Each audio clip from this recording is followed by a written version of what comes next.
ग्रामीण भागातील आर्थिक दुर्बल घटक आणि गरीब नागरिकांना मोफत सुविधा मिळावी म्हणून सरकारकडनं आरोग्य विभागावरती लाखो रुपयांचा खर्च केला जातो आणि लाखो रुपये खर्च करून अशा पद्धतीनं आरोग्य सुविधा मिळाव्यात म्हणून ग्रामीण भागात दवाखाने थाटले जातात। मात्र मी परभणीच्या जिंतूर तालुक्यातील येलदरी या गावामध्ये आहे आणि हे आरोग्य केंद्र आहे। या आरोग्य केंद्राची अवस्था बघितल्याच्या नंतर असं वाटतं की हे एखादं खंडर असावं आणि याच ठिकाणी गरीब आणि आर्थिक दुर्बल घटकातील नागरिकांना आरोग्याच्या सुविधा घ्याव्या लागतात।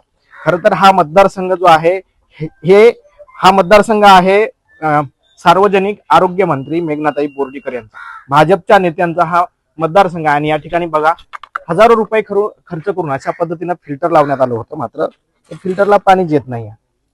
ही परिस्थिती आहे। दुसरीकडे या ठिकाणी गेल्या 5 वर्षापासून एकाच छताखाली प्रसूती असेल, इतर आरोग्याच्या सुविधा असतील त्या एकाच छताखाली मिळतात आणि ते छत आहे 15x20चं। खरं तर ही परिस्थिती भाजपच्या नेत्याच्या मतदारसंघातली आहे आणि गेल्या 5 ते 6 वर्षापासून इथली 40 ते 45 गावं एकाच छताखाली उपचार घेतात। मात्र दुसरीकडे याकडे ना आरोग्य प्रशासनाचं लक्ष आहे ना भाजपच्या नेत्यांचं लक्ष आहे। या ठिकाणी आपण बघतोय की हा महिला वार्ड विस्तारीकरण आहे।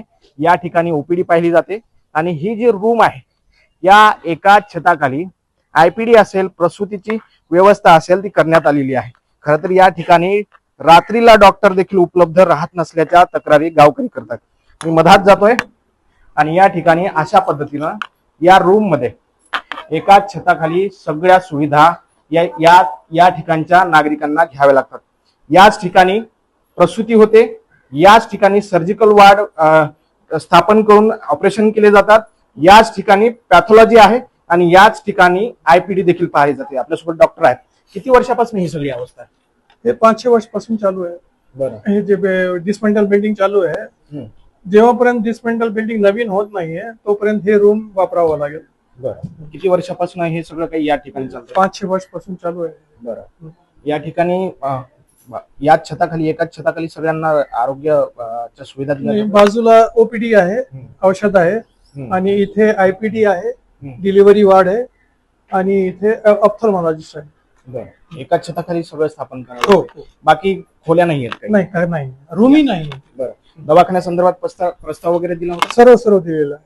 बरं, काय काय सांगितलं जातं त्यांच्याकडे? कधीपर्यंत काही त्यांच्याकडे आता होईल असा प्रस्ताव येतोय, पण ते वरचा आहे, आम्हाला जास्त बोलता येत नाही।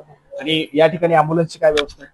अँब्युलन्स सध्या आहे, पण टायरचा प्रॉब्लेम होतोय कधी, तेच मेन प्रॉब्लेम आहे। बरं, कधीपासून हा सगळा प्रॉब्लेम आहे? हे आता 1-2 महिन्यापासून सुरुवात झालेली आहे। पहिल्यांदा नवीन टायर होते तर काही प्रॉब्लेम नव्हता, आता टायर खराब झालेली आहे तर 15 दिवस ते मॅनेजमेंट साठी ठेवलं होतं ते वर्कशॉप मध्ये परभणीमध्ये। आता ते सुधरून आलेली आहे, तरी ते ड्रायव्हर सांगतात की हे जुने टायर आहे, म्हणून आता सध्या तर चालू आहे अँब्युलन्स। बरं, आणि तिला जर प्रॉब्लेम आला तर बाकी व्यवस्था काय? कशाची प्रॉब्लेम? जर एखाद्या वेळेस अँब्युलन्सला काही बिघाड झाला, तांत्रिक बिघाड, तर जर गरज पडली 102-108 जे आहे अँब्युलन्स त्यांना आम्ही बोलवून घेतो।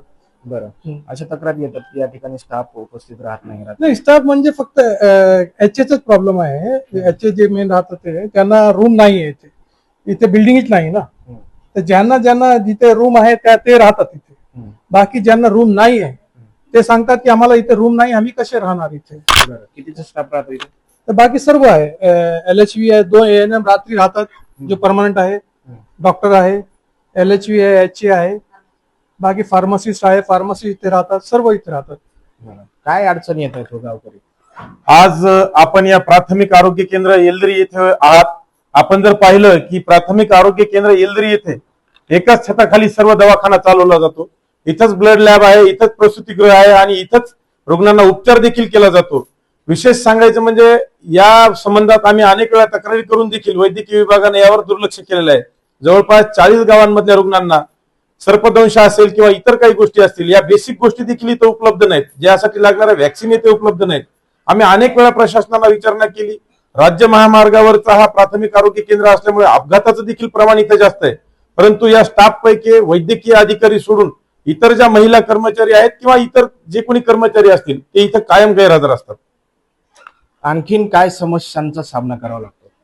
आमच्या प्राथमिक आरोग्य केंद्र येलदरी येथे चांगल्या स्वरूपाची इमारत नसल्यामुळे इथल्या वैद्यकीय अधिकारी तसेच जनतेला चांगले उपचार घेण्यासाठी अडचण निर्माण होत आहे. मी प्रशासनाला अशी विनंती करतो की आमच्या प्राथमिक आरोग्य केंद्राची इमारत ही शासन निर्णयाप्रमाणे तात्काळ योग्य पद्धतीने शासनाने दिलेल्या निर्णयानुसार बांधकाम करण्यात यावे. असं कळतंय की या ठिकाणचे रेफरचं प्रमाण वाढलंय, इथं सुविधा मिळत नाही. हो, निश्चितच इथं रुग्णालयामध्ये वैद्यकीय अधिकाऱ्यांव्यतिरिक्त इतर जो स्टाफ असतो, जसं की एच असेल किंवा त्या खालच्या कोणी सरकारी नर्सेस असतील ज्या की इथं वैद्यकीय रुग्णालयात या कर्तव्यावर आहेत, ही लोक संध्याकाळी 4 नंतर जिंतूरला येथे वास्तव्यास जातात. त्यामुळे जनतेची गैरसोय निर्माण होते. सर, एकूण किती बेडचं हॉस्पिटल आहे? ते जिथे बेड पाहताय ना आपण 4-5 बेड. मान्यता किती बेडची? आता ते मान्यता तर आता दिलेली नाहीये. नवीन बिल्डिंग जेव्हा होईल तेव्हा मान्यता देईल. पूर्वी कितीची मान्यता होती? आपल्याकडे LH कितीची मान्यता होती? मान्यता तुम्ही सांगा. कितीची मान्यता होती मॅम? आता नवीनच आलेली आहे. 4-5 एकूण किती एक साथ किती रुग्ण इथे उपचार घेऊ शकतात?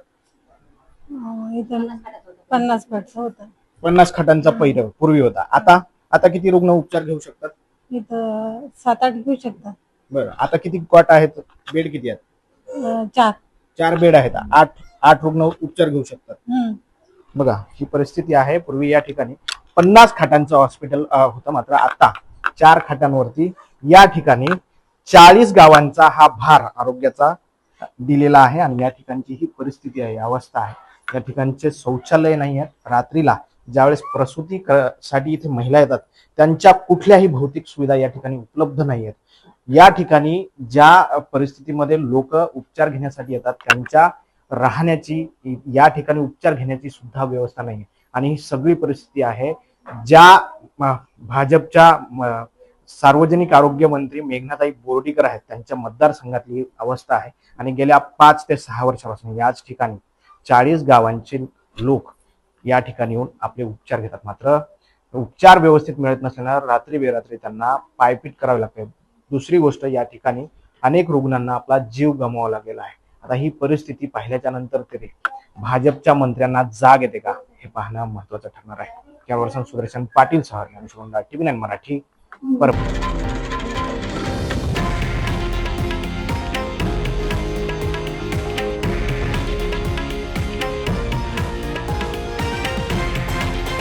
हे आहे देशातील नंबर 1 न्यूज नेटवर्क आणि आपण पाहत आहात TV9 मराठी, एकमेव.